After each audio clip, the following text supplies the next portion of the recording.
സുജയ, അത്തരത്തിൽ നീക്കങ്ങൾ ഉണ്ടാകുന്നു എന്നുള്ളത് തന്നെയാണ്. മുഖ്യമന്ത്രിയുടെ ഇടപെടൽ വന്നതിന് പിന്നാലെ തന്നെ ചില സൂചകങ്ങൾ നമുക്ക് ലഭിക്കുകയും ചെയ്യുന്നുണ്ട്. അതായത് മന്ത്രി, ഫിഷറീസ് മന്ത്രി നേരത്തെ ഇവിടെ നിന്ന് മടങ്ങിയതായിരുന്നു. അദ്ദേഹം തിരികെ എത്തിയതിനു ശേഷം വിജിൻ എം എൽ എയോടും ഒപ്പം തന്നെ രാജഗോപാൽ എം എൽ എയോടും AK അഷ്റഫ് എം എൽ എയോടും ഒക്കെ കൃത്യമായി IB-യിലേക്ക് എത്തി നമുക്ക് അവിടെ നിന്നും സംസാരിക്കാമെന്നുള്ള ഒരു കാര്യം പറയുന്നുണ്ട്.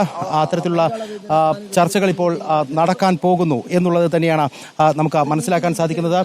അദ്ദേഹം കന്നഡയിലാണ് സംസാരിച്ചിരിക്കുന്നത്. എനിക്കത് സംബന്ധിച്ച കൂടുതൽ വ്യക്തത ഇല്ലാത്തത് കൊണ്ടാണ്.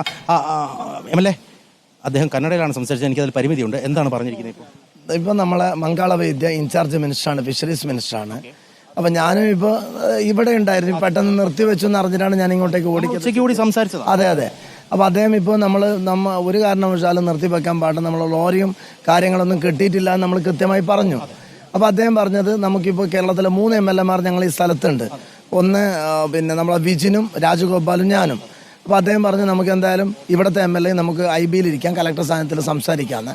അപ്പോൾ അതിനിടയിൽ CM-നോട് സംസാരിച്ചിട്ട് നമ്മളെ ഫോറസ്റ്റ് മിനിസ്റ്റർ എന്നെ വിളിച്ചു.